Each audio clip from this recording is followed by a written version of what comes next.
વિદ્યાર્થી મિત્રો next example છે એની અંદર F of x plus F of 9 minus x કરવાનું છે. તો મારી પાસે એફ ઓફ એક્સ છે, ફંક્શન ઓફ 9 માઇનસ એક્સ આપણે ફાઇન્ડ કરી લઈએ. તો શું થશે 9 માઇનસ એક્સ વિદ્યાર્થી મિત્રો? તો જ્યાં એક્સ દેખાય છે ત્યાં શું પુટ કરીશું? 9 માઇનસ એક્સ. ઓકે, તો જ્યાં જ્યાં આપણને એક્સ દેખાય છે ત્યાં મૂકીશું 9 માઇનસ એક્સ. તો અહીં 9 માઇનસ એક્સ. તો વિદ્યાર્થી મિત્રો આ ધ્યાન એટલું રાખવાનું છે આમાં કે એક્સની જગ્યાએ 9 માઇનસ એક્સ આ રીતે નહીં લખાય. રીઝન, એની આગળ શું હતું? માઇનસ. તો હવે એ એક્સ વાળું માઇનસ કોને મળશે? બંનેને મળશે, એટલે કે 9 માઇનસ એક્સને મળશે. નેક્સ્ટ ફરીથી ચેક કરો, એને ના ખ્યાલ આવ્યો હોય તો. 9 એમના એમ છે, માઇનસ એક્સની જગ્યાએ 9 માઇનસ એક્સ. વિદ્યાર્થી મિત્રો એક્સને માઇનસ મળ્યું હતું તો એક્સની જગ્યાએ જે મૂક્યું છે 9 માઇનસ એક્સ એને પણ માઇનસ મળવું જોઈએ.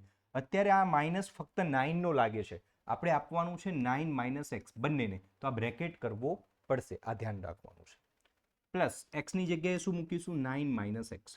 તો સિમ્પલ ફંક્શન જે છે 9 માઇનસ એક્સ ફાઇન્ડ કરી લીધું. કેવી રીતે મળે? એફ ઓફ એક્સમાં જ્યાં જ્યાં એક્સ દેખાય છે ત્યાં મેં 9 માઇનસ એક્સ પુટ કરી દીધા. રીઝન, મારે function of 9 minus x find કરવું હતું એટલા માટે.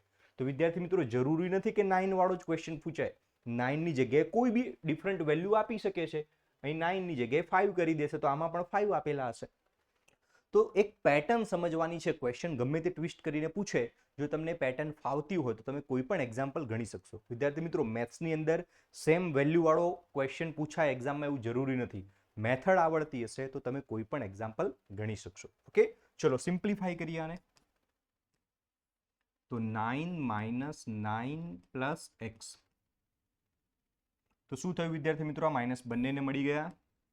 As it is 9 minus 9 plus x plus under રૂટમાં 9 minus x as it is એમના એમ રહેશે. તો 9 9 કટ એટલે આન્સર મળી ગયો રૂટ એક્સ.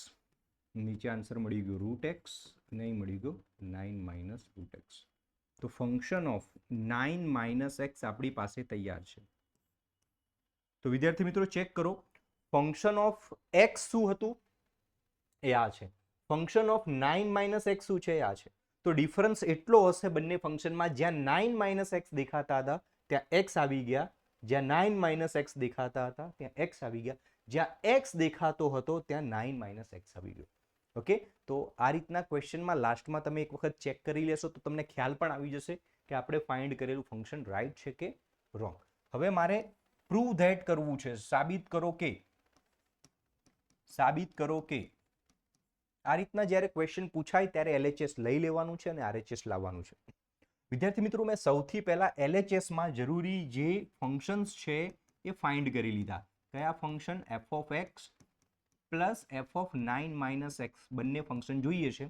એમાં મારી પાસે એફ ઓફ એક્સ હતું, એફ ઓફ 9 માઇનસ એક્સ આપણે ફાઇન્ડ કરી લીધું. હવે બંનેની વેલ્યુ મૂકી દઈએ અને એડિશન કરવાનું છે. તો ફંક્શન ઓફ એક્સ શું છે? અંડર રૂટમાં 9 માઇનસ એક્સ અપોન અંડર રૂટમાં 9 minus x plus root x.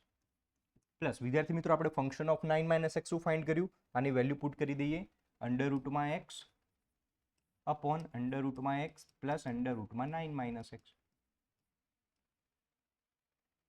Okay, હવે બેઝિક સિમ્પ્લિફિકેશન છે. બંનેનો ડિનોમિનેટર સરખો છે, ચેક કરો. 9 minus x, 9 minus x plus x plus x.